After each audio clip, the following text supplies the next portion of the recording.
문학으로 보는 인간의 생애 12화 인형의 집. 집 나간 노라는 어디로 갔을까? 1879년 발표된 헨리크 입센의 인형의 집은 사회적으로 논란을 가져온 문제작이었습니다. 당시 여성은 자유의지가 없이 아버지, 남편의 의지대로 살아야 하는 인형의 삶을 살아야 했죠. 물론 사랑받고 보호받으며 종달새로서의 삶을 살지만 그건 그야말로 인형의 삶이니까요. 그런데 이 작품의 주인공 노라는 인형으로서의 삶을 거부하고 인형의 집을 뛰쳐나갑니다. 과연 노라는 인형의 집 바깥에서 그 후 잘 살아남았을까요? 인형의 집은 기본적으로 연극 대본이라 책을 읽으면서 장면을 상상하고 읽는 것이 조금 더 효과적인 것 같습니다. 이 연극이자 책은 행복한 가정을 꾸리는 세 아이의 엄마인 노라와 남편 헬메르가 크리스마스를 준비하는 모습을 보여주며 시작을 합니다. 노라는 살짝 낭비벽이 있는 것 같지만 대부분은 남편과 자식을 위해 비싼 물건을 사지 자신을 위해서는 뭘 사야 할지도 잘 모릅니다. 헬메르는 이런 노라를 종달새라고 부르며 예뻐하는데요. 헬메르는 내년부터 은행에 총재로 부임할 예정이라 이번 크리스마스가 아주 즐겁습니다. 그런데 이런 노라에게는 비밀이 하나 있었습니다. 사실 몇 해 전에 헬메르가 거의 죽을 병에 걸려 남쪽으로 가서 요양을 할 필요가 있었는데 돈이 없어 그것을 다른 사람에게 빌렸거든요. 대외적으로는 심지어 헬메르에게조차 이 돈은 노라의 아버지가 준 것이지만 이는 자존심 강한 헬메르를 배려하고자 노라가 속인 것이고요. 실은 아버지의 서명을 위조해서 보증을 받아 크로고스타드라는 평판이 그다지 좋지 않은 사람에게 빌린 것입니다. 그 후 노라는 자신 몫의 지출을 아껴서 이 돈을 갚고 있습니다. 노라는 오랜만에 만나는 어린 시절 친구 크리스티네를 위해 남편에게 일자리를 부탁하는데 헬메르는 바로 이 크로고스타드를 해고하고 그 자리에 크리스티네를 앉힙니다.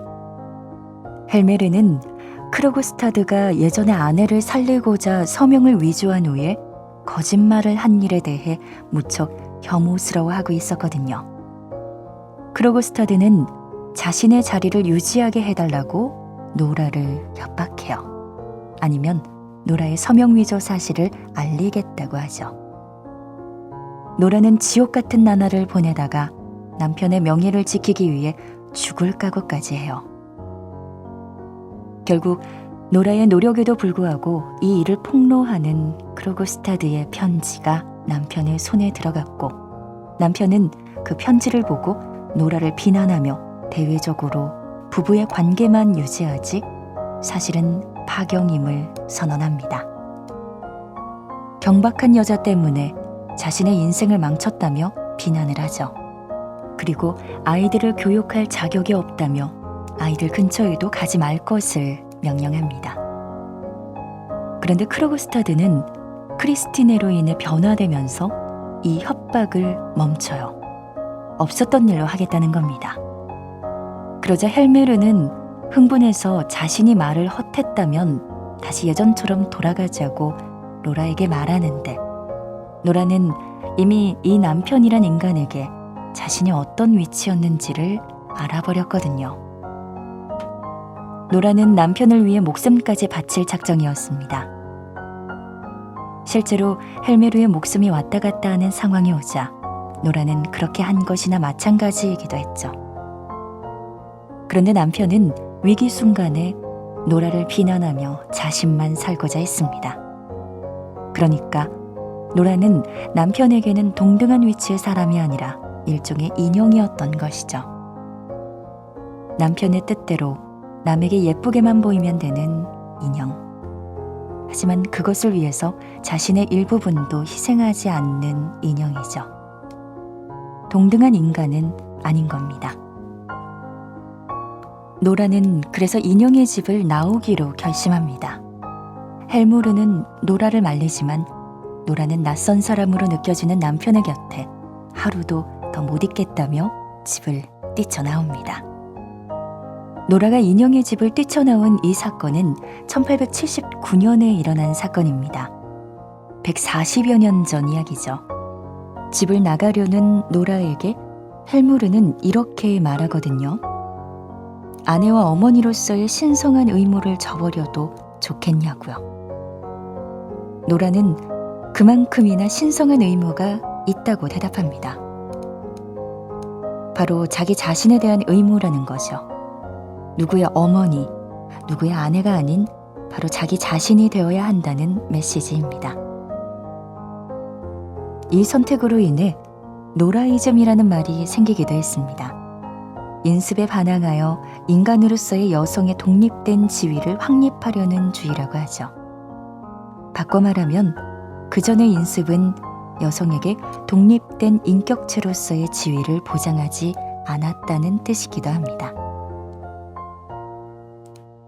여성에게 투표권이 주어진 것은 1893년 뉴질랜드가 세계 최초였습니다.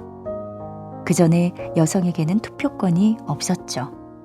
그런데 이 작품은 그보다 4년 앞서고 있으니 그야말로 인형의 집은 무척 선구적인 작품이라고 할 수 있습니다.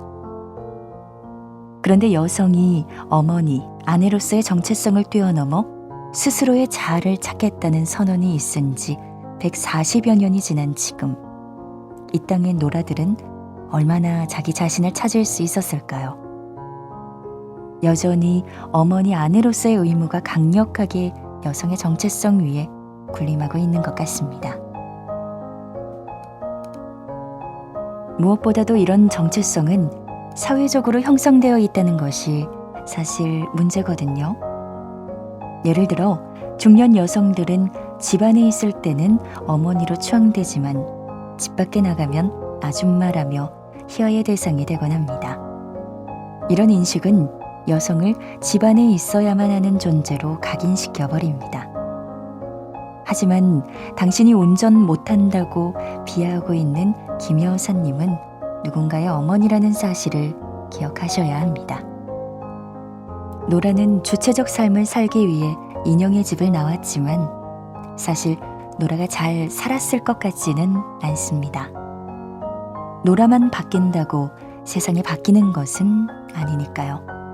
하지만 노라들이 많아지고 노라의 선택을 지지하는 그녀의 아들들이 많아진다면 사회적 인식도 점점 노라들이 주체적이고 독립적으로 살 수 있는 세상을 만들어 나갈 수 있을 것 같습니다.